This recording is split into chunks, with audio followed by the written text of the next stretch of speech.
परमेश्वराच्या नावाला मान, महिमा, गौरव आता आणि सदा सर्व काळ असो. आपण आज या शब्दात दिवशी पुन्हा एकदा ऑनलाईन किंवा यूट्यूबच्या माध्यमातून परमेश्वराची स्तुती आराधना करण्यासाठी या उत्तम अशा सकाळच्या वेळेस आणि शब्दात दिवशी परमेश्वराची स्तुती आराधना करण्यासाठी एकत्र आलेलो आहोत. परमेश्वराच्या नावाला मान, महिमा, गौरव आता आणि सदा सर्व काळ असो. आपण आपल्या भक्तीस आरंभ करूया. हे देवा, माझा धावा ऐक, माझ्या प्रार्थनेकडे लक्ष दे.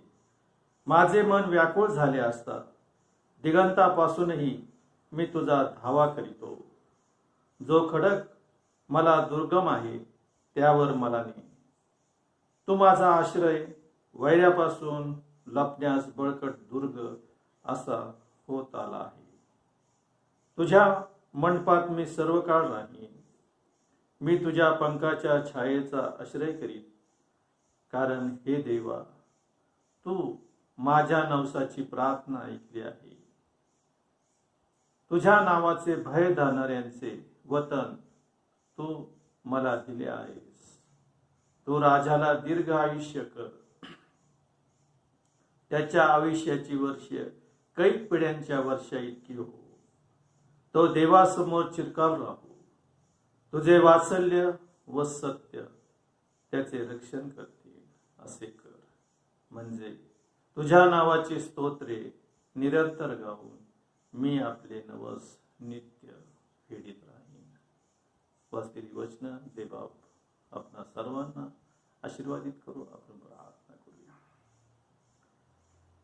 धन्यवादित आमच्या जिवंत गौरवी सामंतशाली प्रभू परमेश्वर पित्या, आम्ही तुला धन्यवाद देतो. तुझ्या नावाला मान, महिमा, गौरव देतो. खरोखर तू चांगला आहेस आणि तुझी दया सनातन आहे. परमेश्वरा, या शाबात दिवशी या सकाळच्या वेळेस तुझ्या सर्व भक्तगणासह आम्ही एकत्र येऊन तुझी उपकार स्तुती करत असताना आमच्या उपकार स्तुतीमध्ये तू आहेस म्हणून तुला धन्यवाद देतो. तुझ्या नावाला मान, महिमा, गौरव आता आणि सदा सर्व काळ असो. खरोखर परमेश्वरा, दावीद राजा जसं म्हणतो की तुझे वात्सल्य जीवनाहून उत्तम आहे. माझे ओठ तुझे स्तवन करतील.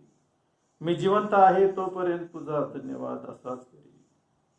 तुझ्या नावाने मी आपले हात उभारेन. खरोखर परमेश्वरा,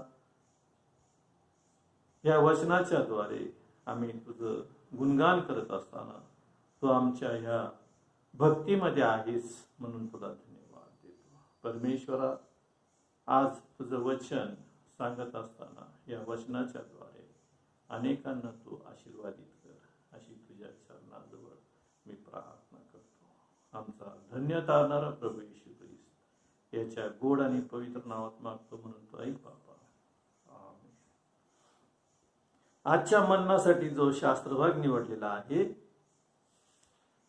तो आहे लूक वर्तमान याचा 13वा अध्याय आणि 6 ते 9 वचन आजच्या मननासाठी आपण घेणार आहोत. लूक वर्तमान याचा 13वा अध्याय आणि 6 ते 9 या वचनावर आज आपण मननाने चिंतन करणार आहोत.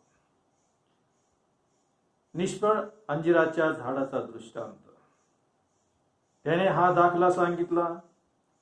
कोणा एकाचे द्राक्ष मळ्यात लावलेले अंजिराचे एक झाड होते. त्यावर तो फळ पाहावयास आला, परंतु त्याला मिळाले नाही. तेव्हा त्याने माळ्याला म्हटले, पहा, मी आज 3 वर्ष या अंजिरावर फळ पाहावयास येतो, परंतु मला काही आढळत नाही. ते तोडून टाक. भूमीला उगाच भाग तरी का असावा. तेव्हा त्याने त्याला उत्तर दिले, महाराज, यंदाचेही वर्ष ते असे असू द्या, म्हणजे मी त्याच्या भोवती खणून खत घाली. मग त्याला फळ आले तर बरे, नाही तर आपण ते तोडून टाकावे. परमेश्वराच्या नावाला मान महिमा गौरव आता आणि सदा सर्व काळ असो. आज आपल्या चर्चचे ज्येष्ठ सभासद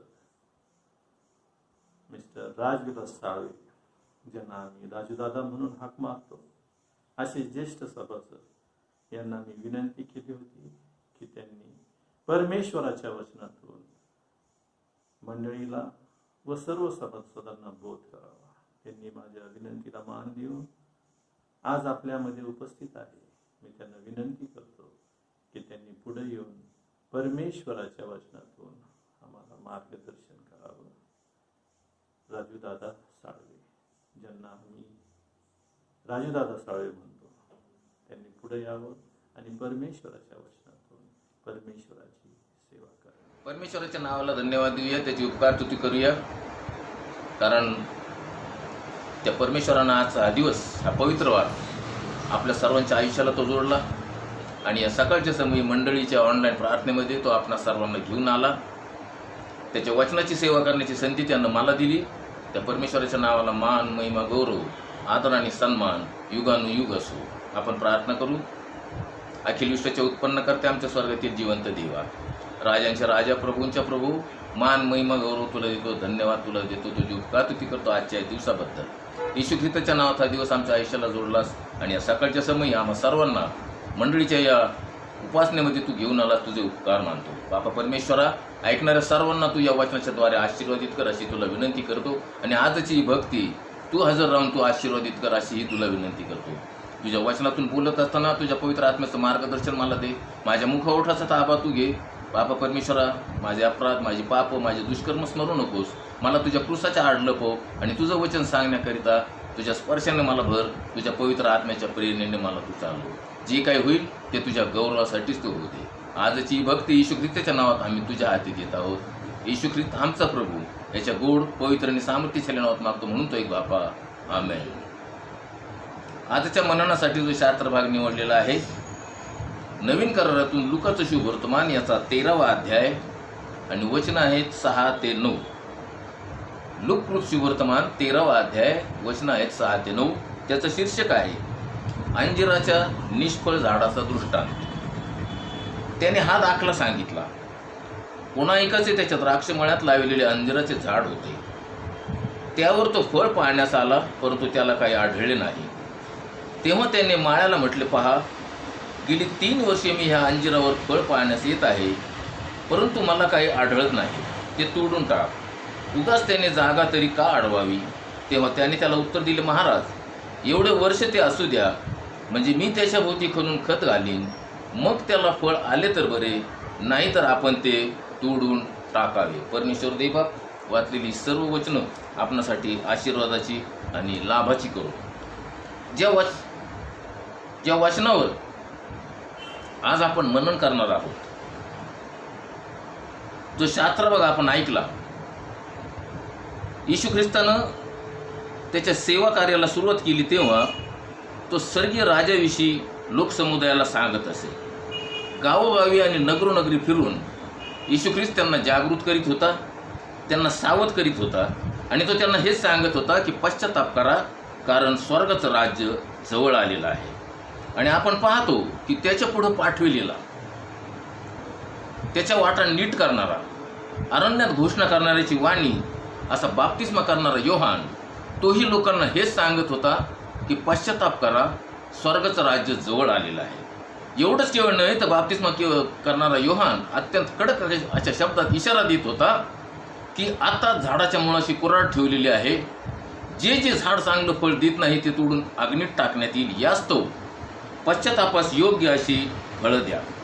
जो शास्त्रभाग आपण निवडला त्याच्या अगोदर त्याच्या पहिल्या 5 वचनात ख्रिस्त पश्चाताप केला नाही तर त्याचे परिणाम काय होतील याविषयी सांगत आहे.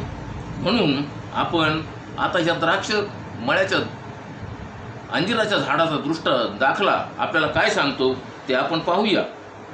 यामध्ये काही ठळक गोष्टी मी आपल्या नजरेस आणून देतो. या दाखल्याची सुरुवात कोणा एकाचा द्राक्षमळा होता. कोणा एकाचा म्हणजे तो त्याला मालक होता, धनी होता.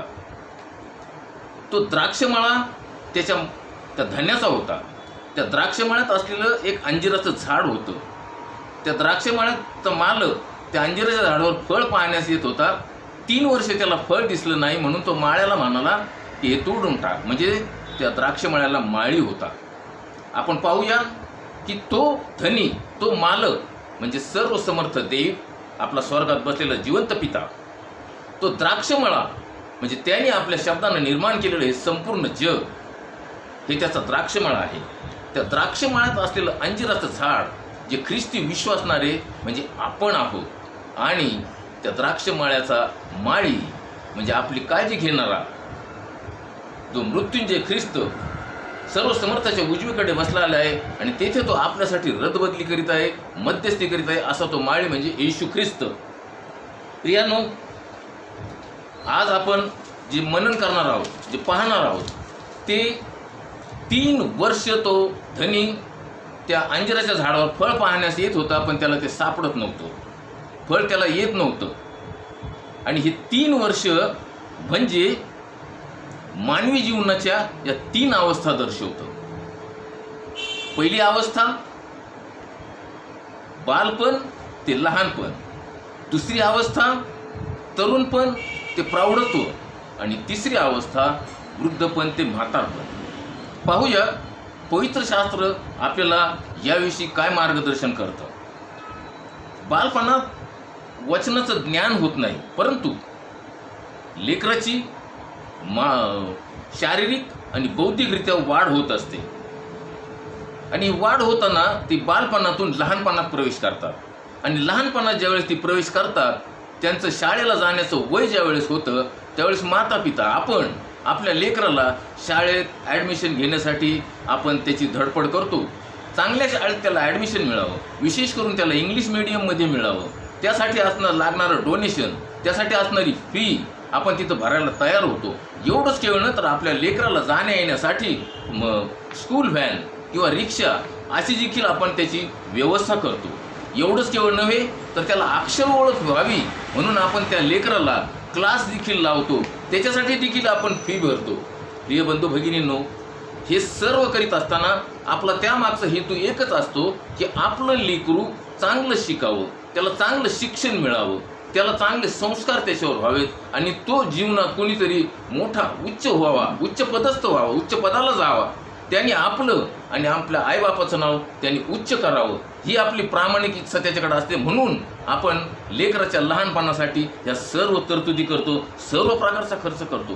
प्रिय बंधू भगिनींनो, इथे एक गोष्ट आपण लक्षात घेतली पाहिजे की ज्या रीतीनं, ज्याप्रमाणे आपण आपल्या लेकराची शाळेची, त्याच्या शिक्षणाची, त्याच्या उज्ज्वल भवितव्याची काळजी घेतो, त्याचप्रमाणे आपण आपल्या लेकराची आध्यात्मिकरित्या काय काळजी घेतो. आपण त्यांना पवित्र शास्त्राची ओळख करून देतो का? आपण त्याला पवित्र शास्त्रातील जे गोष्टी आहेत त्या गोष्टी रूपाने त्यांना सांगतो का? आपण ख्रिस्ताची आणि त्यांची ओळख करून देतो का? त्यांना शाब्बात शाळेला पाठवतो का? आणि अनुवादाच्या पुस्तकात लिहिल्याप्रमाणे निसता, उठता, बसता, चालता, बोलता याविषयी त्यांच्या संगती बोलत जा.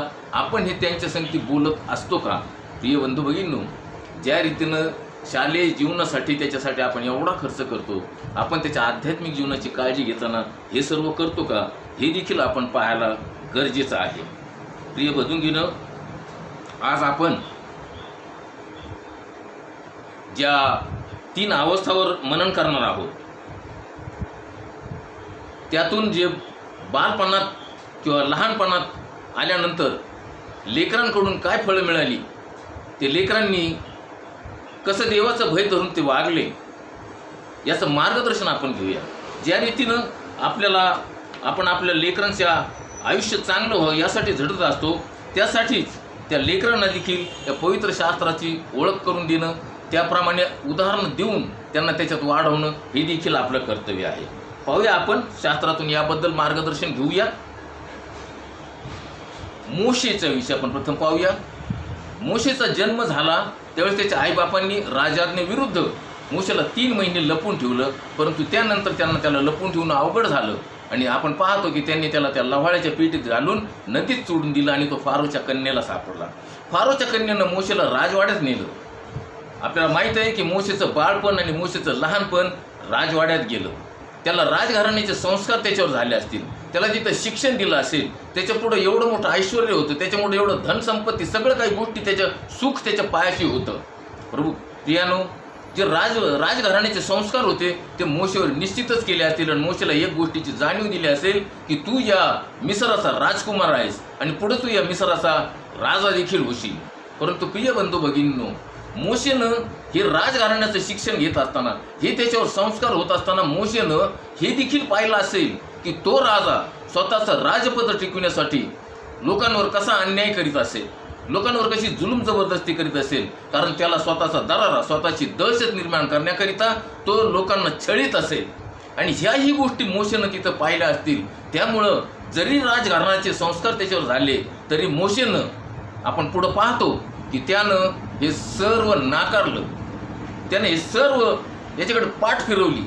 आणि आपण जर इब्री लोकांचं पत्र याचा 11वा अध्याय 23 ते 27 वाचनं कधी वाचली तर तिथं आपल्याला ते वाचवायला मिळतं की मोशेनं ख्रिस्तासाठी छळ करणं सहन केलं.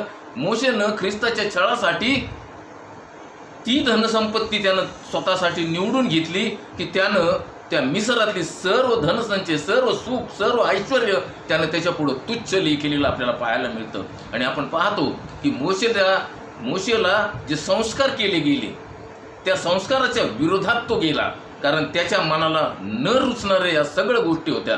मोशेची निवड त्या राजघराण्यात राहण्यासाठी नव्हती, तर मोशेची निवड इस्रायलांच्या मुक्ततेसाठी होती. म्हणून त्यानं जे पाहिलं की राजा स्वतःचं राज्य टिकविण्यासाठी, स्वतःचं राजपद टिकविण्यासाठी लोकांना कसा छळ करतो, आणि म्हणून त्याचं मन लोकांच्या मुक्ततेसाठी होतं. परमेश्वराचा आत्मा त्याच्यावर उतरून आला आणि आपण पाहतो की मोशेनं हे सर्व काही तुच्छ मानून त्याच्याकडे पाठ फिरवली. सर्व प्रकारचं सुख, ऐश्वर्य, धन, दौलत सर्व त्याने सोडून दिलं आणि ख्रिस्तासाठी छळ करणं त्यानं पत्करलं. कारण त्याची दृष्टी प्रतिफळावर होती. काय प्रतिफळ होतं त्याचं? तर मिसराचं असलेल्या इस्रायल लोकांच्या मुक्त करणारा पुढारी म्हणून मोशेची निवड झालेली आपण नंतर पाहतो. होय प्रियानो, 25 आणि 26व्या वचनात आपल्याला ते वाचायला मिळतं की पापाचं क्षणिक सुख भोगणे यापेक्षा देवाच्या ख्रिस्ताप्रित्यत विटंबना सोसणे ही मिसर देशातील संचयापेक्षा अधिक मोठी संपत्ती आहे असं त्यानं गणलं आणि त्याची दृष्टी प्रतिफळावर होती. होय प्रियानो, मोशेनं या ख्रिस्तासाठी छळ सोसण्याकरिता या इस्रायलातील सर्व ऐश्वर्य त्यांना धुडकावलं. आपण पाहतो की नंतर मोशे एक मोठा नेता झाला, पुढारी झाला. या उलट शमूएलाचं जीवन होतं. आपण जर पाहिलं तर शमूएलाच्या आईनं, हन्नानं परमेश्वराला त्या मंदिरात जाऊन तिनं अश्रू ढाळून प्रार्थना करून परमेश्वराला पुत्र मागितला, कारण ती वांज होती. तिची पनिना तिचा हेवा करीत होती, सवत तिचा हेवा करीत होती, तिचा उपहास करीत होती. या गोष्टी हन्नेला खूप लागत होत्या. म्हणून हन्नेने परमेश्वराकडं रडून अश्रू ढाळून तिनं प्रार्थना केली आणि तिनं पुत्र मागितला. आणि परमेश्वरानं तिला वचन दिलं की जो पुत्र तू मला देशील तो मी तुझ्या सेवेसाठी आमरण देईन. आणि आपण पाहतो की परमेश्वराने हन्नेवर कृपादृष्टी केली, दयादृष्टी केली आणि हन्नेला पुत्र संतान दिलं. हे पुत्र संतान म्हणजेच शमूएल होता. आणि हन्नेनं देखील त्याचं दूध तुटेपर्यंतच शमूएलाला आपल्याजवळ ठेवलं. आणि त्याचं दूध तोडल्यानंतर तिनं त्याच मंदिरात त्याच एली याजकापुढं त्याला आणून उभं केलं. आणि त्या एली याजकाला सांगितलं की जी दासी परमेश्वराकडं प्रार्थना करून अश्रू ढाळून पुत्र संतान मागत होती ती मीच, आणि हाच तो मुलगा की मी ह्याच्यासाठी प्रार्थना केली. परमेश्वरानं मला तो दिला आणि मी देखील परमेश्वराला दिलेल्या वचनाप्रमाणे हा परमेश्वराला आमरण दिलेला आहे. आणि आपण पाहतो की हन्ना शमूएलाला एलीच्या हवाली करून आपल्या घरी येते. शमूएल बाळ एलीच्या नजरेखाली त्या मंदिरात लहानाचा मोठा होत गेला. होय प्रियानो, शमूएल बाळ हा त्या परमेश्वराच्या कोशाजवळ झोपत असे. आणि आपण पाहतो की तो लहानाचा बालपणातून तो जरा मोठा झाला, लहानपणात आला. आणि आपण पाहतो की परमेश्वरानं ज्यावेळेस तो परमेश्वराच्या कोशाजवळ झोपत असते तेव्हा परमेश्वरानं त्याला 3 वेळेस हाक मारली, शमूएला शमूएला म्हणून. त्याला वाटत होते की एली हाक मारित आहे म्हणून तो एलीकडे गेला. मग ज्यावेळेस एलीला कळालं की परमेश्वर याला हाक मारित आहे, कारण आपण वचन वाचलं तर आपल्याला तिथं दिसून येतं की त्यावेळी दृष्टांत होणं अतिशय दुर्मिळ झालं होतं. आणि परमेश्वर शमूएलाला दृष्टांत देत होता. म्हणून एली याजक त्याला म्हणाला की आता जर हाक मारली तर म्हण, बोल तुझा दास ऐकत आहे. आणि आपण पाहतो की ज्यावेळेस पुन्हा परमेश्वरानं हाक मारली तेव्हा शमूएल म्हणाला, बोल तुझा दास ऐकत आहे. आणि आपण पाहतो की त्यानंतर परमेश्वराचं सामर्थ्य शमूएलावर आलं. परमेश्वरानं शमूएलाची निवड केली आणि परमेश्वराचं एकही वचन त्यानं दुर्लक्षिलं नाही. आणि आपण पाहतो की पहिल्या दृष्टांतातच त्यानं एलीच्या घराण्याविषयी भविष्यवाणी केली.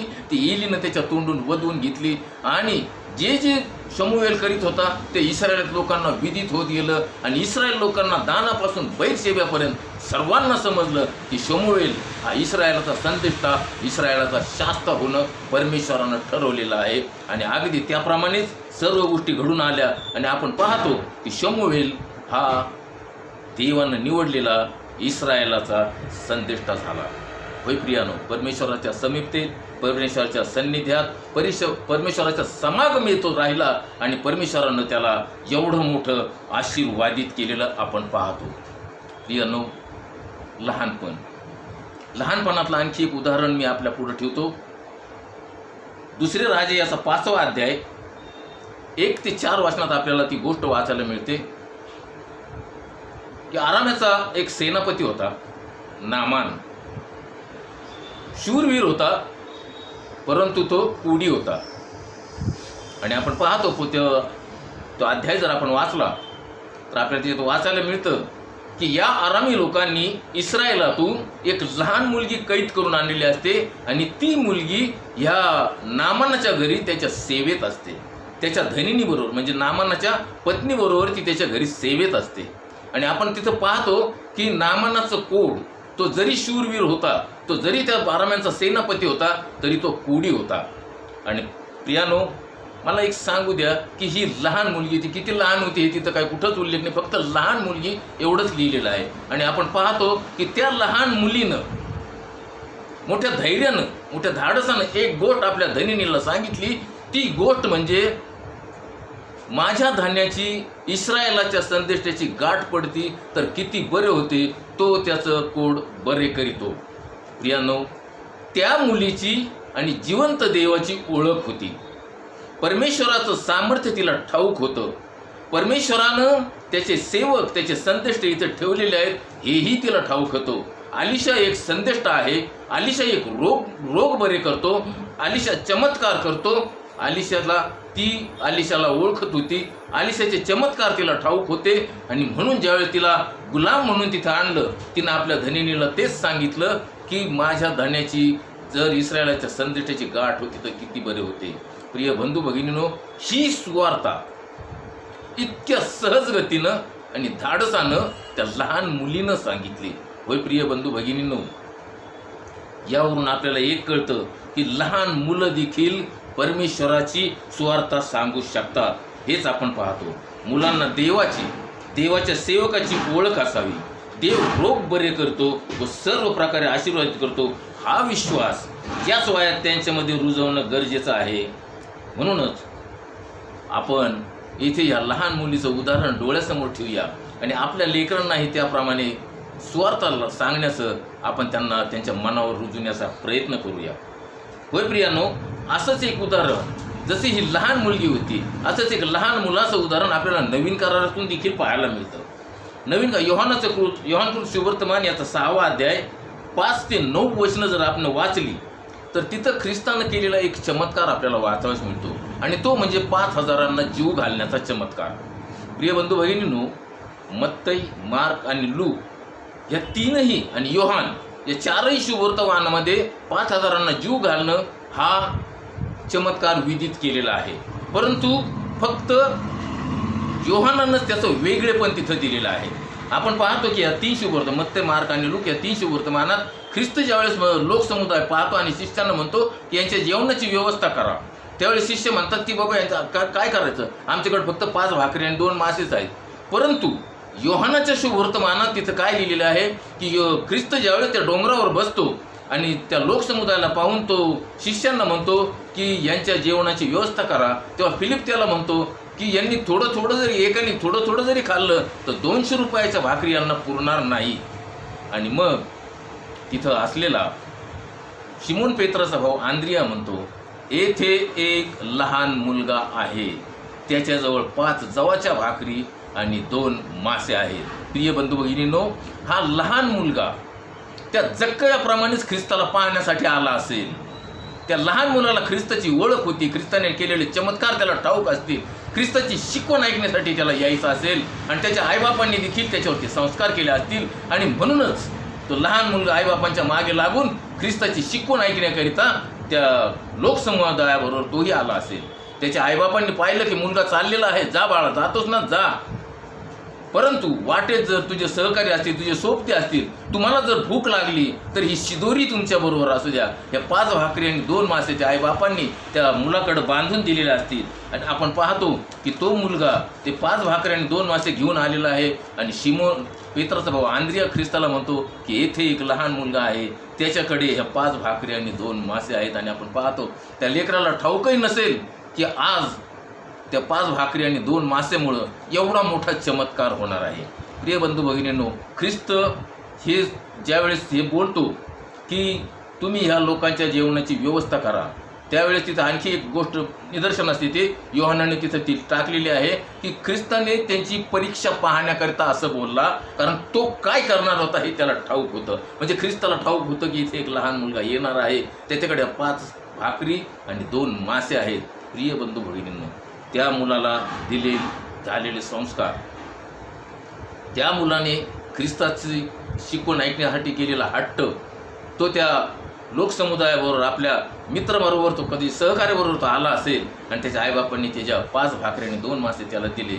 त्याद्वारे एवढा मोठा चमत्कार झाला की 5000 लोक जीवन तृप्त झाले. प्रिय बंधू भगिनींनो, बालपणातून लहानपणात आल्यानंतर लहानपणात देखील ख्रिस्ताची सुवार्ता आपल्या लेकरांकडून गाजवली जाऊ शकते.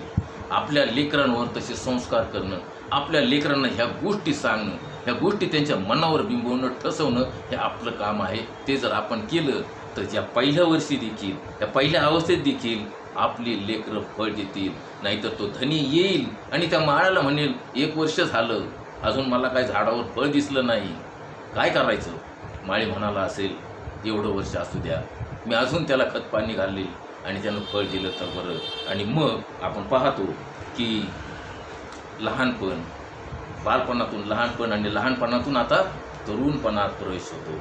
आणि ज्यावेळेस तरुणपणात येतं त्यावेळेस शालेय शिक्षण संपलेलं असतं. शालेय शिक्षण संपून तरुण झालेली मुलं कॉलेजमध्ये ॲडमिशनला जातात. आणि आपण पाहतो की कॉलेजचं ॲडमिशन झाल्यानंतर बऱ्याच सायन्स आहे, आर्ट्स आहे, कॉमर्स आहे, कुठं ॲडमिशन घ्यायचं त्यांच्या इच्छेला वाटेल त्या फॅकल्टीला ॲडमिशन घेतात.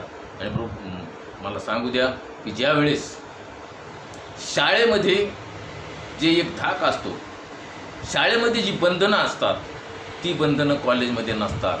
म्हणून कॉलेजमध्ये आल्यानंतर एक स्वच्छंदी, एक मुक्त जीवन जगण्याची लेकरांची इच्छा होते. कारण तिथं बोलणारं कोण नाही, तिथं दाबणारं कोण नाही, तिथं घरी कंप्लेंट करणारं कोणी नसतं, तक्रार करणारं कोणी नसतं.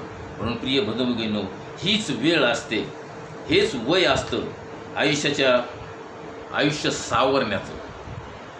उपदेशकाचं पुस्तक याचा 12वा अध्याय त्याचं पहिलं वचन काय सांगतं, तर तू आपल्या तारुण्याच्या दिवसात आपल्या उत्पन्नकर्त्याला स्मर. होय प्रिय बंधू भगिनींनो, जर या तरुण वयात आपली लेकरं सावरली नाही, योग्य साथ संगत, योग्य सहकारी मिळाले नाही, पाय घसरला तर सावरणं अतिशय अवघड होऊन जातं. लेकरं आपल्या हातातून जातील, मार्ग भ्रष्ट होतील. आणि म्हणूनच फक्त 12व्या अध्यायाचं पहिलंच वचन आपल्या लेकरांना समजावून न सांगता त्याच उपदेशकानं, त्याच शर्मोन राजानं 11व्या अध्यायाच्या 9 आणि 10 वचनात काय म्हटलेलं आहे तो पहा. उपदेशकाचं पुस्तक याचा 11वा अध्याय 9 आणि 10 वचन. तो म्हणतो की हे तरुणा, तू आपल्या मनास येईल तसा तू चाल, पाहिजे तसा तू वाग, परंतु परमेश्वर या गोष्टीचा तुझ्यापासून झाडा घे, हे लक्षात असू दे. होय प्रियानो, आपल्या लेकरांना आपण या गोष्टी समजून सांगणं अतिशय गरजेचं आहे. फक्त उपदेशकाच्या 12व्या अध्यायाचं पहिलं वचन नव्हे, तर 11व्या अध्यायाचं 9 आणि 10 वचन त्यांना सांगून त्यांना हे जाणीव करून द्यायची की जरी तुम्ही कॉलेजला असाल, तरुणपणात असाल, तर तुम्ही सांभाळा, आईबापाशी लबाडी करू नका, जे काही सत्य आहे ते सर्व त्यांना सांगा, तुम्ही नजरेला येईल तसे वागाल, तुम्ही काहीही कराल, मनाला येईल तसे चालताल, परंतु या गोष्टीचा परमेश्वर सर्व गोष्टीचा तुमचा झाडा घेईल, ही गोष्ट तुमच्या लक्षात असू द्या. यासाठी आपला देह तू उपद्रवापासून राख, असं उपदेशक म्हणतो. होय प्रियानो, नंतर पस्तावण्याची वेळ येऊ नये म्हणून लेकरांना ह्या 2 वचनांचं स्मरण देणंही अतिशय गरजेचं आहे. या तरुणपणात आपल्या लेकरांना आपण सावरणं हे फार मोठी आपली जबाबदारी आहे. कारण सैतान याच वेळेची, त्यांचा पाय घसरण्याची, त्यांच्याकडून कुठली तरी चूक होण्याची वाटच पाहत असतो आणि मग तो सैतान त्या लेकरांचा ताबा घेतो आणि त्यांना नाशाच्या मार्गाकडे घेऊन जातो. होय प्रिय बंधू, काईन आणि हाबेल दोघं भाऊ होते, दोघं तरुण होते. आणि आपण पाहतो की काईन शेतकरी होता आणि हाबेल मेंढपाळ होता. हाबेलाचं जीवन परमेश्वराला भिवून परमेश्वराच्या इच्छेप्रमाणे वागणारच होतं, या उलट काईनाचं जीवन होतं. दोघांनी ही परमेश्वराला अर्पण आणली आणि आपण पाहतो की हाबेलाचं अर्पण परमेश्वरानं मान्य केलं आणि काईनाचं अमान्य केलं. त्यावेळेस काईन संतापला, काईनाला राग आला. आपण ते पाहू शकतो उत्पत्तीचं पुस्तक याचा 4 अध्याय आणि 5 ते 7 वचनं. आणि त्यावेळेस परमेश्वर काईनाला काय म्हणाला, तू का संतापलास आणि तुझं तोंड का उत्तरलं? तू बरं केलं तर तुझी मुद्रा प्रसन्न होणार नाही का? पण तू बरं केलं नाही तर पाप दाराशीच टपून आहे. होय प्रिय बंधू बहिणींनो, ज्यावेळेस काईन संतापला, काईनाला राग आला आणि तो तिथून निघून गेला, त्यावेळेस पाप जे दाराशी टपून होतं तेच त्या सैतानानं काईनाचा ताबा घेतला. आणि आपण पाहतो पुढं की काईनानं आपल्या भावाचा हाबेलाचा वध केला. प्रियानो, हाबेलाप्रमाणे परमेश्वराचं भय धरून आपण जीवन जगावं. परमेश्वराला काय आवडतं तेच आपण त्याला सादर करावं, तेच अर्पण त्यानं परमेश्वराला दिलं आणि म्हणून परमेश्वरानं त्याचा अर्पण मान्य केलं. म्हणून परमेश्वर जे काईनाला म्हणाला, तू बरं केलं तर तुझी मुद्रा प्रसन्न होणार नाही का? बरं करणं म्हणजे काय? बरं करणं म्हणजे मिखाचा 6वा अध्याय आणि त्याच्यातलं 8वं वचन आपण वाचलं तर तिथं आपल्याला कळतं, हे मनुष्या, बरं काय ते त्यानं तुला दाखविलं आहे, नीतीनं वागणे, आवडीनं दया करणे व परमेश्वराला समागमे राहून नम्र भावाने चालणे, या वाचून परमेश्वर तुझ्याकडे काय मागतो. होय, हाबेल असाच वागला म्हणून हाबेलाचं अर्पण मान्य झालं आणि काईन याच्या विरुद्ध वागला म्हणून काईनाचा अर्पण परमेश्वरानं अमान्य केलं. आणि आपण पाहतो की त्या रागाच्या भरात काईनाकडून ते कृत्य घडलं. आपली ही लेकरं आपल्याकडे काही मागत असतील, त्यांना या वयात आल्यानंतर त्यांच्या अपेक्षा वाढतात आणि त्यांना हवं असलेल्या गोष्टी ते मागत असतात. 1 वेळेस आपण नाही म्हणू, 2 वेळेस नाही म्हणू, 3 वेळेस नाही म्हटल्यानंतर हीच संधी सैतान साधतो, हीच वेळ सैतान साधतो आणि त्या लेकरांचा ताबा तो घेतो. आणि मग त्यांच्या मनामध्ये शंका कुशंका, त्यांच्या मनामध्ये द्वेष आणि मत्सर भरतो. आणि आपण पाहतो की आपले लेकरं हळूहळू आईबापापासून आणि आपल्या कुटुंबापासून, देवापासून, सर्वसमर्थ जिवंत देवापासून ते दूर जातात आणि नाशाच्या मार्गावर जातात. होय प्रियानो, फक्त त्यांना आपल्या उत्पन्नकर्त्याचं स्मरण तर नसावं, परंतु जी ताकीद उपदेशकांना दिलेली आहे, हे तरुणा, आपल्या तारुण्यात आनंद कर, तुझ्या तारुण्याच्या दिवसात तुझे हृदय तुला उल्हास देव, तू मनास वाटेल त्या मार्गाने व नजरेस येईल तसा चाल, पण या सर्वाबद्दल देव तुझा झाडा घेईल हे तुझ्या लक्षात असू दे. यास्तव मनातून खेद दूर कर आणि आपला देह उपद्रवापासून राख, कारण तारुण्य व भरजवानी ही व्यर्थ आहेत. ही गोष्ट आपल्या लेकरांना आपण सांगणं अतिशय गरजेचं आहे. तरुणपणात मोहावर आणि लोभावर मात करून परमेश्वराच्या बाहेर जीवन जगण्याला परमेश्वर किती महान आशीर्वाद देतो हे आपण पाहूया. योसेफ तरुण झाल्यानंतर त्याला लहानपणीची 2 स्वप्न पडली होती. त्या स्वप्नामुळे त्याच्या भावाच्या मनात त्याच्याविषयी द्वेष उत्पन्न झाला, मत्सर असूया उत्पन्न झाली. ज्यावेळेस ते आपले कळप, आपल्या बापाचे कळप घेऊन शकेमास चारायला गेले, त्यावेळेस योसेफ घरी होता आणि योसेफाच्या बापाने त्याला सांगितलं, जा आपल्या भावाचा समाचार घेऊन ये. ते शकेमास गेलेले आहेत म्हणून शकेमास त्यांच्या भेटीसाठी जातो. ज्यावेळेस ते योसेफाला येताना पाहतात, ते म्हणतात, पाहतो स्वप्नदर्शी आला. म्हणजे त्यांच्या मनामध्ये योसेफाविषयी असलेला द्वेष, तो मत्सर तो सुडाची भावना किती उफाळून वर आलेली आपल्याला दिसते. आणि आपण पाहतो की त्यांनी त्याचा जीव घ्यायचं ठरवलं होतं, परंतु रौवेनामुळे ते तसं करू शकत नाहीत. आणि मग आपण पाहतो की तिथून जाणार होतं इस्माइली लोकांचा तांडा होता, जे मिद्यानी लोक होते त्यांना त्यांनी विकून टाकलं. त्या मिद्यानी लोकांनी योसेफाला पोटिफराला विकलं आणि तो पोटिफराच्या घरी त्याच्या सेवेत राहिला. आणि आपण पाहतो की परमेश्वर त्याच्या समागमे होता. परमेश्वरानं योसेफाची निवड केली होती आणि म्हणूनच आपण पाहतो की त्या पोटिफराच्या घरात प्रत्येक गोष्टीला बरकत मिळत गेली, यश मिळत गेलं. योसेफ जिथं जिथं हात घालीत होता तिथं तो यशस्वी होत होता. हे पोटिफराच्या नजरेस आलं, म्हणून पोटिफराने सर्व काही त्याच्या स्वाधीन सोपवून दिलं. त्याला काहीच माहिती नव्हतं की माझ्या घरात काय काय आहे आणि काय काय नाही याची देखील त्या पोटिफराला कल्पना नव्हती. इतकं त्यांनी योसेफावर विश्वास टाकला होता. आणि आपण पाहतो की पुढे योसेफ बांधेसूद होता, देखणा होता. पोटिफराच्या पत्नीची वाईट नजर त्याच्यावर पडली आणि तिनं त्याला व्यभिचार करण्याकरिता प्रवृत्त केलं. परंतु आपण पाहतो की योसेफानं ह्या गोष्टीला नकार दिला. ज्यावेळेस तिने त्याला या गोष्टीसाठी प्रवृत्त केलं त्यावेळेस योसेफ तिला म्हणाला की एवढी मोठी गोष्ट परमेश्वराविरुद्ध करून मी पाप करू काय. आणि योसेफानं तो नकार दिला आणि त्या नकारामुळं योसेफाची तक्रार झाली आणि योसेफाला बंदीशाळेत टाकण्यात आलं. त्या बंदीशाळेत राजाचा प्यालेबदार आणि आचार्य होते.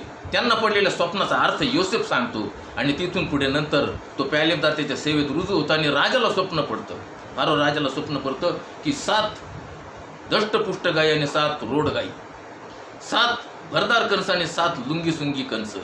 या स्वप्नाचा अर्थ कोणी सांगत नाही. मग त्या प्यालेदाराला योसेफाची आठवण होते आणि योसेफाला तिथे घेऊन येतात. योसेफ राजाला त्या स्वप्नाचा अर्थ सांगतो आणि राजा म्हणतो तुझ्या इतका ज्ञानी, परमेश्वराचं सामर्थ्य तुझ्या ठाई असणारा दुसरा कोण माणूस आहे की जो या मिस्राचं आधिपत्य करू शकेल. या 7 हे सर्व काही मी तुझ्या हाती सोपवून देतो. आणि त्याला मिस्राचा अधिपती केलं. आणि योसेफ त्या सुकाळाच्या 7 वर्षात जी काही सगळं नियोजन करतो, जे काही सगळं साठवून ठेवतो, त्या पुढच्या येणाऱ्या दुष्काळाच्या वर्षात आपण पाहतो की योसेफ लोकांना ते कसं वाटप करतो. आणि हे वाटप करीत असताना त्याचे भाऊ देखील ते अन्नधान्य घेण्यासाठी मिस्राला येतात. योसेफ आपल्या भावांना ओळखतो. योसेफ ओळखूनही तो त्यांच्यावर फार कठोरतेने वागतो, कारण त्याला तसं वागणं भाग पडतं. प्रिय बंधू भगिनींनो, योसेफाच्या मनामध्ये आपल्या भावाविषयी थोडा देखील द्वेष, मत्सर, असूया निर्माण झाली नाही, सुडाची भावना निर्माण झाली नाही. तर योसेफानं आपल्या भावावर प्रीती केली. त्याला त्यांचा कळवळा आला, त्यांचं हृदय त्यांच्यासाठी तुटलं. आणि नंतर आपण पाहतो की योसेफानं आपल्या भावांना ओळख दिली की मी योसेफ तुमचा भाऊ, तुम्ही मला विकलं, परंतु ही परमेश्वराची योजना समजा की तुमचे प्राण वाचवायत, तुमच्या सर्व कुटुंबाचे प्राण वाचवायत, म्हणून परमेश्वरानं मला येथे पाठवलं. परमेश्वराच्या भयात वागणारा, परमेश्वराच्या सामर्थ्य त्याच्यावर असणारा हा योसेफ, त्यानं आपल्या भावावर सूड उगवला नाही. तो त्यांना बंदीशाळेत टाकू शकत होता, तो त्यांना फटके मारू शकत होता, तो त्यांना देहांत शासन देखील करू शकत होता. पण ही कुठलीच गोष्ट योसेफानं केली नाही, तर त्यांच्यावर प्रीती केली आणि त्यांच्या सर्व कुटुंबाचं त्यानं त्या काळात रक्षण केलेलं आपल्याला पाहायला मिळतं. प्रिय बंधू भगिनींनो, योसेफासारखी आपली लेकरं देखील परमेश्वराच्या भयात वाढलेली असावीत, त्यांच्यावरही परमेश्वराचं सामर्थ्य असावं. पुढे आपण पाहूया रूथ. परमेश्वरानं बहिष्कृत केलेला देश मोआब देश, मोआब देशातली ही मुलगी रूथ होती. नामी आणि तिचा पती बेथलेहेमात दुष्काळ पडला, ते भाकरीचं घर सोडून हे मोआबात गेले. प्रिय बंधू भगिनींनो, एकदा माणसाचा एक निर्णय चुकला की त्याच्यानंतर चुकीच्या निर्णयांची मालिका सुरू होते. आणि हे आपल्याला नामीच्या आणि तिच्या पतीच्या जीवनावरून दिसतं. पहिला निर्णय चुकला की त्यांनी परमेश्वराकडे मार्गदर्शन घ्यायचं होतं, प्रार्थनापूर्वक परमेश्वराला सांगायचं होतं की या दुष्काळात तू आमचा सांभाळ कर.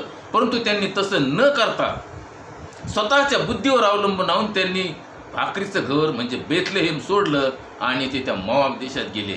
मोआब देशात गेल्यानंतर आपण पाहतो की पहिला तडाखा परमेश्वरानं तिला दिला की नामीचा पती मरण पावला. तरीही नामी तिथे सावध झाली नाही. नामीनं पुन्हा दुसरा चुकीचा निर्णय घेतला की आपल्या दोन्ही मुलांना 2 मोआबी मुली बायका करून दिल्या. आणि आपण पाहतो की पुन्हा एकदा परमेश्वराचा हात तिच्यावर पडला आणि तिचे दोन्ही मुलं तिच्यापासून घेतले गेले, ते मरण पावले, मृत्यू पावले. आणि मग नंतर नामीला कळतं की बेथलेहेमामध्ये आता धान्याची विपुलता झालेली आहे. आणि मग नामी ठरवते की आता बेथलेहेमाला परत जायचं. आणि ती आपल्या दोन्ही सुनांना सांगते की तुम्ही आपल्या परत घरी जा, तुम्ही लग्न करा आणि तुम्ही सुखाचा संसार करा. परंतु अर्पा त्यांना सोडून निघून जाते, परंतु रूथ नामीला बिलगून राहते. ती तिला म्हणते की मला सोडून जा, माझ्या मागे येऊ नका, असं मला म्हणू नका. तुम्ही जिथे जाल तिथे मी येईन. तुमचा देश तो माझा देश, तुमचा देव तो माझा देव.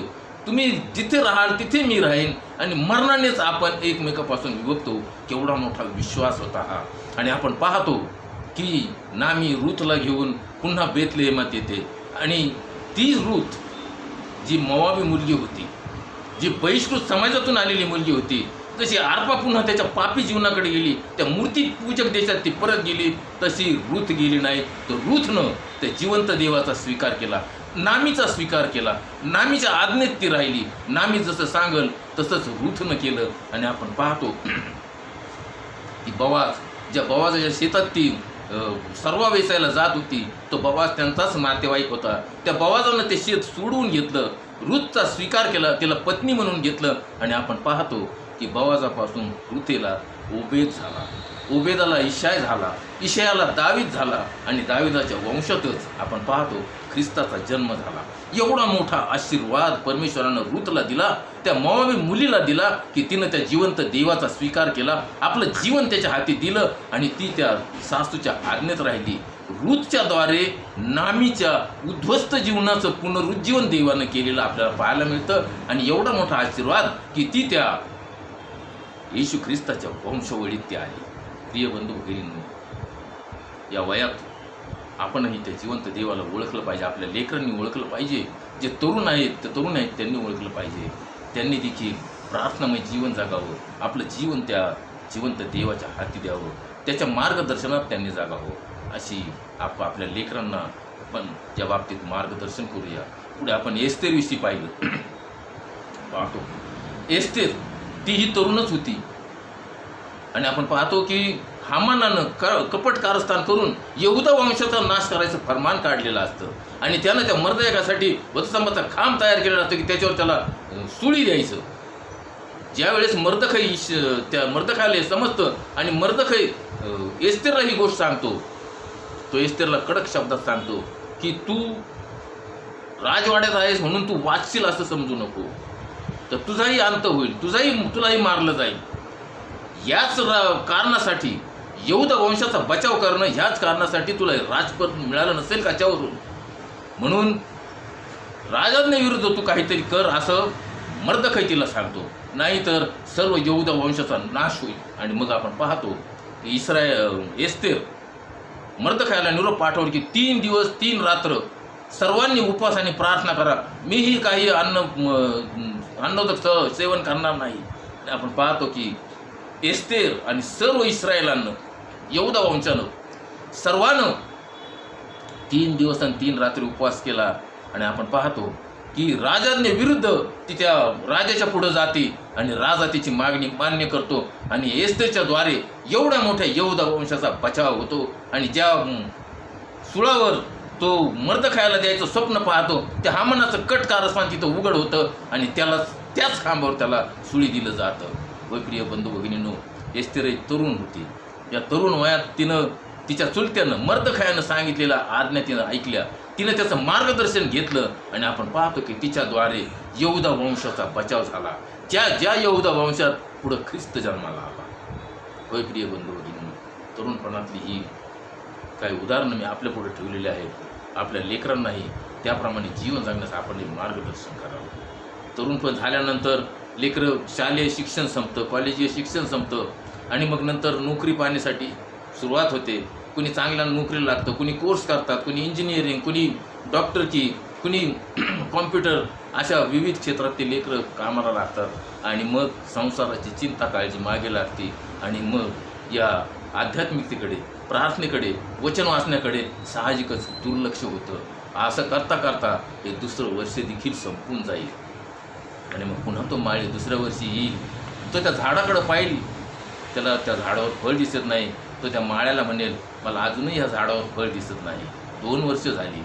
माळी म्हणत असेल, महाराज आणखी एखादं वर्ष राहू द्या, मी आणखी मेहनत घेतो, मी आणखी मशागत करतो, मी आणखी खत पाणी घालतो आणि त्याच्याकडून फळ निश्चित येईल. ही ग्वाही कदाचित तो माळी त्याला देत असेल. आपल्याकडून आपल्या तारणाऱ्या आपल्या उदर ख्रिस्ताची ती अपेक्षा आहे. ती अपेक्षा आपण पूर्ण करतो का, हा प्रश्न आपण स्वतःलाच विचारूया.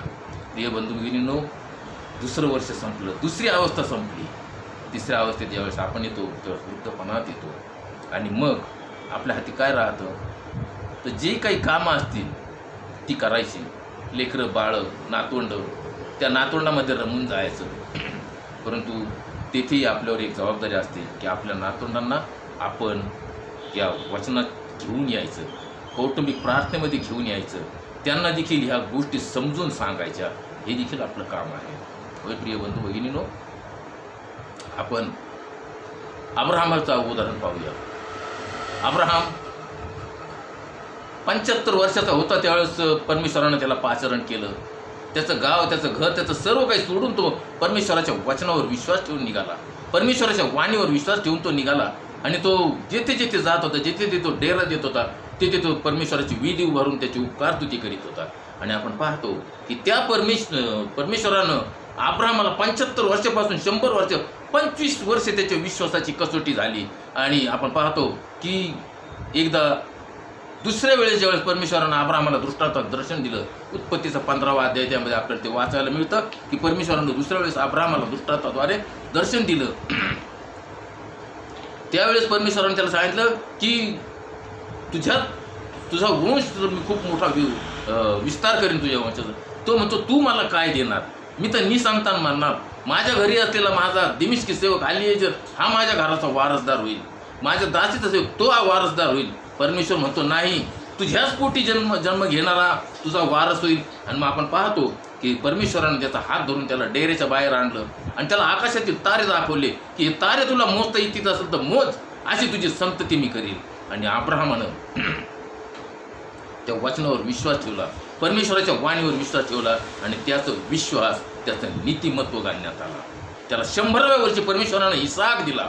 आणि आपण पाहतो की पुढे इसाक मोठा झाल्यानंतर परमेश्वरानं त्याचं देखील अर्पण अब्राहमाला मागितलं की तू इसाकाचं अर्पण तू मला कर. अब्राहमानं कुठलाही प्रतिप्रश्न केला नाही. अब्राहमानं कुठली शंका प्रदर्शित केली नाही की तो हे म्हणाला नाही की म्हातारपणात मला दिलेला मुलगा आहेस आणि त्यालाही मी अर्पण. कुठल्याही बाबतीत त्यांनी प्रतिप्रश्न न करता परमेश्वराने सांगितल्याप्रमाणे तो त्याला अर्पण करण्याकरिता घेऊन गेला. आणि आपण पाहतो की त्या अब्राहमाचा विश्वास इतका होता की त्याने त्याला आपल्या इसाकाला बांधून त्या विधीवर ठेवलं आणि तो त्याचा वध करण्यात परमेश्वराने त्याला आवरलं. आणि आपण पाहतो की तो मेंढा त्याला दाखवला. त्याचा परमेश्वरावरचा हा विश्वास, जे नीतिमत्व गणला होता, त्याच विश्वासाद्वारे अब्राहमाला विश्वासणाऱ्याचा जनक, विश्वासणाऱ्यांचा बाप, विश्वासणाऱ्यांचा पिता ही एवढी मोठी उपाधी मिळाली, एवढी मोठी पदवी त्याला मिळाली. होय प्रिय बंधू भगिनींनो, म्हातारपणातच होता, 100 वर्षाचा झाला असताना त्याला मुलगा दिला. परंतु त्यानं परमेश्वराच्या वचनावर विश्वास ठेवला. परमेश्वरानं अर्पण मागितलं, त्यानं मागं पुन्हा न पाहता आपल्या लेकराला अर्पण करण्याकरिता दिलं. प्रिय बंधू भगिनींनो, आपण असंच आपल्या लेकरांच्यासाठी असं जीवन जगलं पाहिजे. आपण आणखी पुढे जर गेलो, बरेच उदाहरणं आहे सांगण्यासारखं. एली याजकाचं जर उदाहरण आपण घेतलं, ज्यावेळेस शमूएलानं त्याला सांगितलं, एली याजक म्हातारा झाला होता, त्याची लेकरं त्याच्या अधम होते, त्याच्या इच्छेच्या विरुद्ध वागत होते, खूप वाईट रीतीनं ते लोकांसंगती वागत होते, तरी तो त्या लेकरांना काही करू शकला नाही. आणि मग परमेश्वरानं शमूएलाला सांगितल्याप्रमाणे एकाच दिवशी युद्धात त्याचे दोन्ही पुत्र मारले गेले आणि ती बातमी एलीला कळली.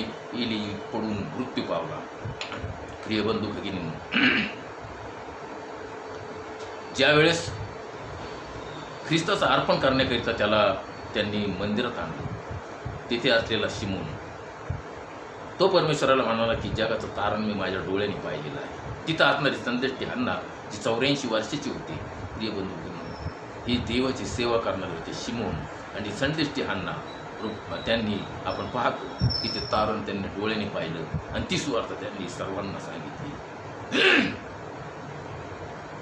जखर्या आणि अलिशिबा हेही वयातीतच होते, परंतु अलीशिबा वाहन होते. आणि आपण पाहतो की जखर्या परमेश्वराची सेवा करण्याकरिता त्या परमेश्वराच्या सेवेत असताना त्याला गॅब्रिएल देवदूतानं दर्शन दिलं, त्याला सांगितलं की तुला पुत्र होईल. त्यानं त्या वचनावर विश्वास ठेवला नाही आणि तो गॅब्रिएल देवदूताला हे मी कशावरून समजू असा प्रतिप्रश्न केला. आणि आपण पाहतो की त्या दिवसापासून तर योहानाचा जन्म होऊन त्याचं नाव ठेवण्यापर्यंत जकर्या मुका राहिला. प्रिय बंधू भगिनींनो, आपल्यालाही शेवटला काळ आहे. योएल संदेशाच्या द्वारे सांगितलेली वचनं जर पूर्ण व्हायची असतील तर या वृद्धापणात आपल्याला देखील दृष्टांत होईल. तसं जकर्याला झाला. आपल्याशी देखील परमेश्वर बोलल. आपण आपले लेकरं, आपले नातवंड या सर्वांना आपल्या या वयात आलेलो असताना त्यांना एकत्र करावं, परमेश्वर चरणी एकत्र करावं, त्यांना प्रार्थनेची गोडी लागावी, त्यांना वचनाची गोडी लावावी. हे आपलं काम आहे. ते आपल्याला करणं अत्यंत गरजेचं आहे. प्रियानो, ख्रिस्तानं हा दाखला सांगितला, निष्फळ अंजिराचा हा दाखला सांगितला. हे 3रं वर्ष होतं की त्या 3ऱ्या वर्षात जर आपण अशी फळं दिली नाही, अब्राहमसारखं आपण वागलो नाही आणि अलीशिबा जकर्यासारखं जर आपण वागलो, तर एलीसारखं जर आपण वागलो की त्यांना आपल्या लेकरांना दापलं नाही, असं जर आपण वागलो तर प्रिय बंधू भगिनींनो काय होईल हे आपल्याला सर्वांना ठाऊकच आहे. म्हणून या 3ऱ्या वर्षात का होईना तो धनी आलेला आहे. तो धनी त्या माळ्याला म्हणतो आज 3रं वर्ष आहे, अजूनही त्याच्यावर मला फळ दिसलं नाही. तरीही तो विनंतीच करते की आणखी 1 वर्ष ते राहू द्या. पाहूया वृद्धपण म्हातारपणाकडे जाताना काय आपण फळ देतो आपण पाहूया, नाही का. परमेश्वर आपल्याला त्यासाठी त्याच्या पवित्र आत्म्याचं मार्गदर्शन केलं. प्रिय बंधू भगिनींनो, हा दाखला सांगण्यापूर्वी ख्रिस्तानं पहिली 5 जी वचनं आहेत त्या 5 वचनात पश्चाताप केला नाही तर काय परिणाम होतील हे सांगितलेलं आहे. की ज्या गालिलकरांचं रक्त पिलातानं त्या यज्ञात मिसळलं होतं ते जास्त पापी होते काय, तर ख्रिस्त म्हणतो नव्हते, परंतु त्यांनी पश्चाताप केला नाही म्हणून त्यांचा तसा नाश झाला. ज्या शिलोह करावं त्या 18 जणांवर शिलोहता बुरुज कोसळून ते मेले ते जास्त पापी होते का, तर ख्रिस्त म्हणतो नाही, परंतु त्यांनी पश्चाताप केला नाही म्हणून त्यांचा नाश झाला. आज आपल्याला आपल्या पापासाठी पश्चाताप करणं अतिशय गरजेचं आहे. प्रिय बंधू भगिनींनो, आज जगात भूतलावर होत असलेली चिन्ह उत्पात आपण पाहत आहोत. ख्रिस्तानं सांगितलेली एक भविष्यवाणी, मत्तायाचं पुस्तक त्याचा 24वा अध्याय आणि त्या 24व्या अध्यायामध्ये ख्रिस्ताने जे सांगितलेले आहे ती प्रत्येक गोष्ट पूर्ण होत आहे. त्याची भविष्यवाणी पूर्ण होत आहे. मरी येईल, दुष्काळ पडेल, ज्या गोष्टी सांगितल्या त्यांनी आणि पूर्वीच्या भविष्यवाद्यांनी सांगितलेल्या गोष्टी आज पूर्णत्वाला, त्या सर्व भविष्यवाण्या पूर्णत्वाला येत आहेत. आपण हे पाहत आहोत. म्हणूनच ख्रिस्तानं सांगितलेलं आहे जागृत व्हा, सावध असा, पश्चाताप करा, कारण स्वर्गाचं राज्य जवळ आलेलं आहे. प्रियानो, आज जर आपण असं मनात म्हटलं की त्या चोरानं जसा शेवटच्या क्षणाला पश्चाताप केला आणि ख्रिस्तानं त्याला अभिवचन देऊन त्या स्वर्गीय राज्यात नेलं, प्रिय बंधू भगिनींनो, ख्रिस्त पुन्हा या जगात आपल्यासाठी येणार नाही. पुन्हा तो वधस्तंभावर जाण्यासाठी ख्रिस्त येणार नाही. म्हणूनच त्यानं हे आपल्याला सावधगिरीचा इशारा दिलेला आहे की तुम्ही पश्चाताप करा. पुन्हा ख्रिस्त येणे नाही, पुन्हा शेवटच्या क्षणी पश्चाताप नाही आणि शेवटच्या क्षणी पश्चाताप केलेला तो मान्यही होणार नाही. कारण त्यानं आपल्याला सांगितलेलं आहे की हे चिन्ह घडतील, ह्या अशा गोष्टी घडतील, तेव्हा मी दाराशीच आहे असं तुम्ही समजा. आणि आपला ख्रिस्त या चिन्ह घडताय तेव्हा आपण लक्षात ठेवूया की तो दाराशीच उभा आहे आणि तो लवकर येणार आहे. तो न्याय करण्यासाठी येणार आहे. तो आता आपल्याला क्षमा करण्यासाठी किंवा कुठली संधी देण्यासाठी तो येणार नाही. हीच वेळ आहे, हीच संधी आहे, हाच तारणाचा दिवस आहे. म्हणून मला विनंती करतो की प्रत्येकानं आपली पाप त्या ख्रिस्ताच्या चरणी येऊन कबूल करा, त्या पापासाठी पश्चाताप करा आणि आपलं तारण साधून घ्या. प्रिय बंधू भगिनींनो, जर आपण असं केलं नाही तर जिथे रडणे व दात खाणे अशा त्या अग्नी आणि गंधकोच्या सर्व आपली रवानगी होईल. तर आपण सावध होऊया, जागृत असूया आणि पापासाठी पश्चाताप करूया. पश्चातापास योग्य अशी फळं आपण देऊया. शेवटी एक गोष्ट सांगतो आणि आपण इथंच थांबूया. इंग्लंडमध्ये घडलेली ही गोष्ट आहे. त्यावेळेस इंग्लंडमध्ये घोडागाडी खूप प्रसिद्ध होती. जशी आज 4 व्हीलर आहेत तशी घोडागाडी होती. एक कुटुंब होतं, त्यांच्याकडे घोडागाडी होती. पती पत्नी आणि त्यांचा 4-5 वर्षाचा मुलगा होता. बाजार करण्याकरिता ते घोडागाडीत ते बाजारात गेले त्यांनी गाडी उभी केली आणि ते उभयता पती पत्नी उतरले आणि लेकराला म्हणाले चल आपण बाजार करूया. तो मुलगा म्हणाला नाही तुम्ही या, मी घोडागाडीतच बसून राहतो. त्या आईबापांनी त्याला काही सूचना दिल्या आणि ते खरेदी करीता त्या दुकानाकडे निघाले. त्या दुकानाची एखादीच पायरी ते चढले असतील नसते, तो त्यांनी मागे वळून पाहिलं तर ती घोडा उधळला होता, ती घोडागाडी उधळली होती. ते माता पिता सगळं सोडून त्या घोडागाडीच्या मागं पळत राहिले की वाचवा, ती घोडागाडी थांबवा, माझ्या मुलाला वाचवा. आणि तो मुलगा त्या घोडागाडीत कावरा बावरा होऊन इकडे तिकडे पाहत होता. ते बघून त्याच रस्त्याने समोरच्या बाजूनं एक तरुण येत होता. त्या तरुणानं प्रसंगावधान ओळखलं की मुलगा आहे, घोडागाडी उधळलेली आहे, आईबाप त्याच्या मागं ओरडत येत आहेत. त्या तरुणानं, तो तरुण असल्या कारणानं त्यानं अत्यंत शितपीनं त्या घोडागाडीत प्रवेश मिळवला आणि त्या घोड्याला त्यानं काबूत आणलं. त्या मुलानं त्याला त्याचे प्राण वाचवणाऱ्या त्या माणसाला त्यानं घट्ट मिठी मारली त्या तरुणाला. त्या तरुणाने त्याला उचलून घेतलं, त्याचा पापा घेतला, त्या मुलानंही त्याचा पापा घेतला. तेव्हा त्याचे आईबाप आले आणि मग त्या तरुणानं तो मुलगा त्या आईबापाच्या हवाली केला. त्याचे आभार मानले त्या आईबापाने. तो मुलगा निघून गेला, तो तरुण निघून गेला आणि हे जोडपं आपल्या लेकराला येऊन पुन्हा गेलं. प्रिय बंधू भगिनींनो, काही वर्षानंतर इंग्लंडमधल्या एका कोर्टात एक खून खटला चालू होता. एका तरुणावर खुनाचा आरोप होता आणि सर्व साक्षी पुरावे त्याच्या विरोधात गेले आणि तो खून त्यानंच केला हे साबित झालं. न्यायाधीशानं त्याला विचारलं, ज्यावेळेस न्यायदानाचा प्रसंग आला त्यावेळेस न्यायाधीशानं त्याला विचारलं की तरुणा, तू खून केलास, सर्व साक्षी पुरावे तुझ्या विरोधात गेले आहेत आणि ते साबित झालेलं आहे, तरी शिक्षा ठोठवण्यापूर्वी मी तुला एक संधी देतो की तुला काय बोलायचं असेल, तुला काय सांगायचं असेल तर तू सांग. तो तरुण त्या न्यायाधीशाला म्हणतो, न्यायाधीश महाराज, तुम्ही जरी परवानगी नसती दिली तरी मीच तुम्हाला याचना करणार होतो की मला तुमच्याशी काही बोलायचं आहे. तर म्हणे बोल. तर म्हणतो, महाराज, तुम्हाला आठवत असेल की काही वर्षापूर्वी इंग्लंडच्या या रस्त्यावर एक घोडागाडी उधळली होती. त्या घोडागाडीत एक 4-5 वर्षाचा मुलगा होता आणि समोरून एक तरुण आला आणि त्या तरुणाने ती घोडागाडी थांबवली, त्या मुलाचे प्राण वाचवले. तो मुलगा मीच आणि ते न्यायाधीश तुम्हीच, तो तरुण मुलगा तर तुम्हीच आहात. आजही माझे प्राण तुमच्या हातात आहे, मला एक संधी द्या, मला मुक्त करा. ते बंधू भगिनींनो, न्यायाधीशानं जे उत्तर दिलं ते उत्तर आज आम्ही आमचं जीवन जगत असताना आम्हाला अतिशय मोलाचं मार्गदर्शन करणार आहे आणि आमचं आत्मपरीक्षण करणार आहे. तो न्यायाधीश त्या मुलाला म्हणाला, at that time I was your saviour, but today I am your जज. होय प्रिय बंधू भगिनींनो, तो ख्रिस्त त्यावेळेस आमचा तारणारा होता आणि आता येईल तो आमचा न्यायाधीश आहे. परमेश्वर करो आणि या वचनाच्या द्वारे तो आपल्या सर्वांना आशीर्वादित करो. त्या परमेश्वराच्या नावाला मान, महिमा, गौरव आता आणि सदा सर्व काळ असो. आमेन. या सुंदरशा वचनाबद्दल परमेश्वराच्या नावाला मान, महिमा, गौरव आता आणि सदा सर्व काळ असो. आपण प्रार्थना करूया.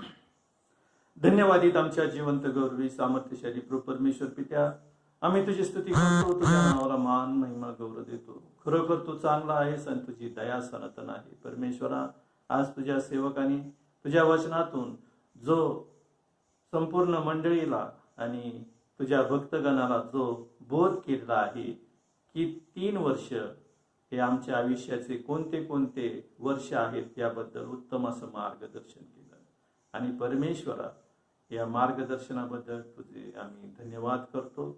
आणि परमेश्वरा, या शेवटच्या काळामध्ये तू येण्याचे जे काही भविष्य मत्ती शुभवर्तमानामध्ये सांगितलेलं आहे ते पूर्णतेला जात असताना परमेश्वरा, आम्ही आमच्या नातवंडांना, आमच्या लेकरांना आणि आमच्या मुलाबाळांना आणि मंडळीतल्या सर्व तरुण मार्गांना ख्रिस्ताचं वचन सांगावं आणि त्यांना पश्चातापी अंतःकरण देऊन तुझ्या चरणाजवळ लीन नम्र होऊन आणावं, असं उत्तम मार्गदर्शन आज तुझ्या सेवकानं आज मंडळीला केलेलं असताना परमेश्वरा, तुझ्या वचनाचं अनुकरण करण्यासाठी तू आम्हाला सहाय्य, मदत आणि मार्गदर्शन कर.